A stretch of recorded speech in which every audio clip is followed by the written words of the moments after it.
The question that I get most often from people is, what is muscle testing and how does it work? And so for a few minutes, I would like to ask Pam to kind of do a demonstration and talk about how muscle testing works. So if you would do that, Pam, I'd appreciate it. Sure.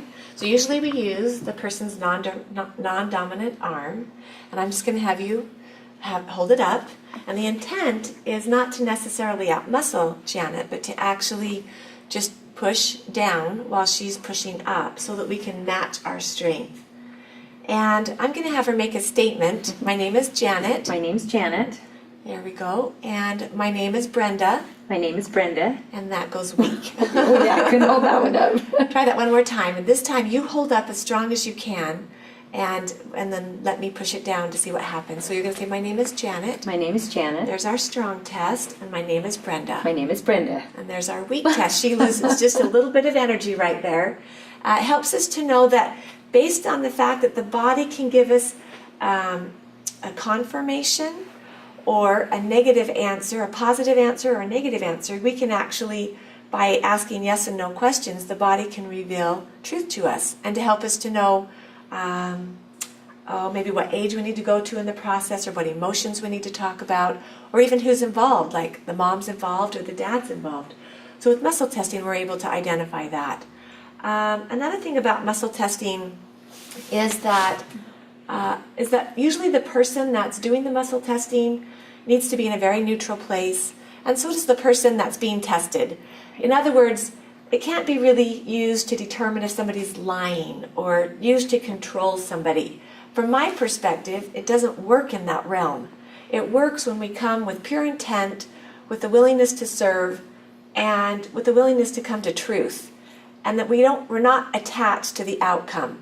I'm going to tell one story about an experience that I had. I have a dear friend that we were at the park with our younger children, and I had just been learning how to use muscle testing, and she was pregnant, and she was expecting, I think, her fourth baby, and she was getting close to her due date, and she wanted me to muscle test to identify what day that baby would be born on. And so I muscle tested. We were there in the park on a Thursday, so I muscle tested Thursday, Friday, Saturday, Sunday went week, meaning that was the day she was going to have the baby. And I ended up that day came and went, and the next Sunday came and went, and the following Sunday came and went. She was 3 weeks late, but her baby was born on a Sunday. I got the right day, but I wasn't really clear in my intent with asking which Sunday. I just asked which day of the week.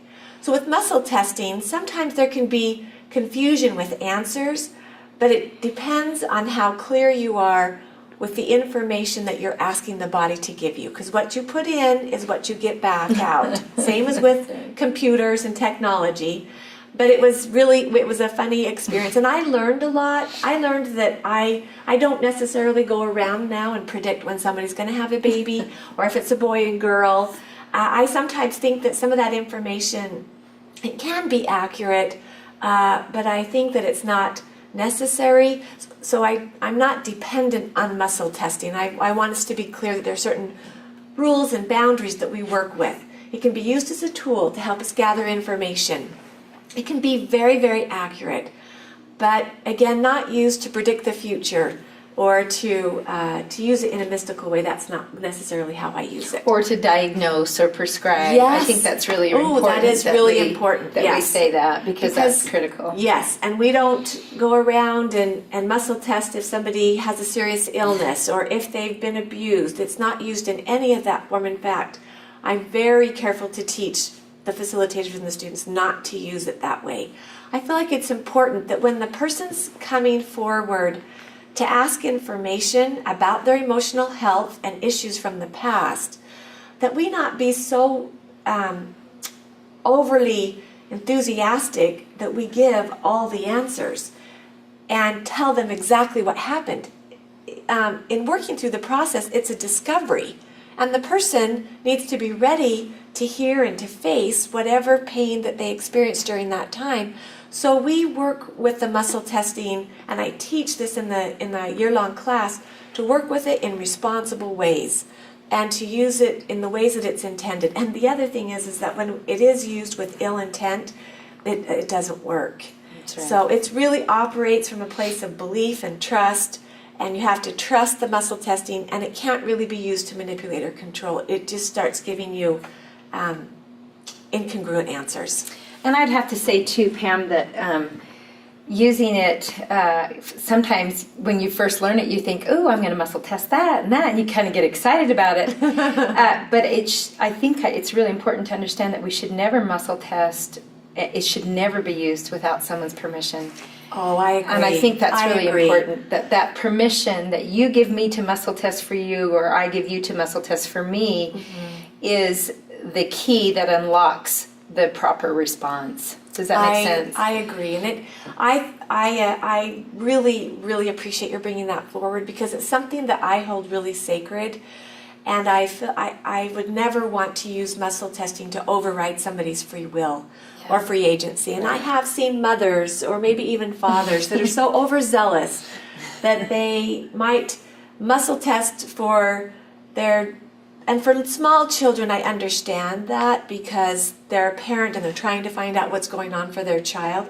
But for teenagers and those that have stronger opinions about themselves, it's not to be used to invade somebody's privacy or determine if they're lying, or to determine, what their activity is in their life, or to invade their privacy. It's not to be used in that way. And I'm very careful to ask permission to muscle test, to respect those energetic boundaries, and to use muscle testing as a sacred gift that can be developed, and anyone can learn to muscle test. I don't think it's that difficult. But the more you trust it, the better results you get. And if you come at it from confusion or not trusting yourself or the muscle testing, you get confusion back. And so it all mixed answers. That's right. So it all depends on how you're holding that space for that muscle testing. Great. And I just have one more quick question. When we do processing over the phone and we muscle test, but they're not there, we can't use their arm, how does that work long distance? Sure. There's a principle that's involved here, and we call it surrogate testing. And again, it's done through permission. In my previews, in my workshops that we hold once a month, I go much more into depth about the muscle testing. But usually I'll try to describe this to you so that you can understand. But when we have someone that, basically what it comes down to is that if you don't have an arm that you can push on and they're not in your space locally where you can access their arm for muscle testing, we actually can use information just like we do with a cell phone, dialing another cell phone. And so when we use these ether waves, these waves out here transmit frequencies. So everything can be reduced to a frequency.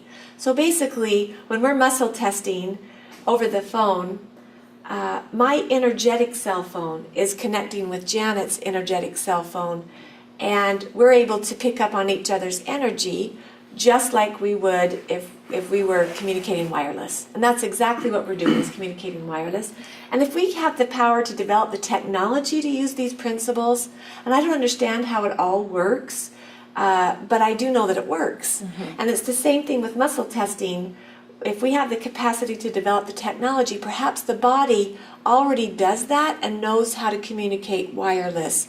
And I know mother's intuition is very strong. I had a son that served on a mission for the LDS Church in the Philippines, and there were times when I knew thousands of miles away that he wasn't well, and he'd actually been sick, and found out later that it was at the exact time that I was feeling that.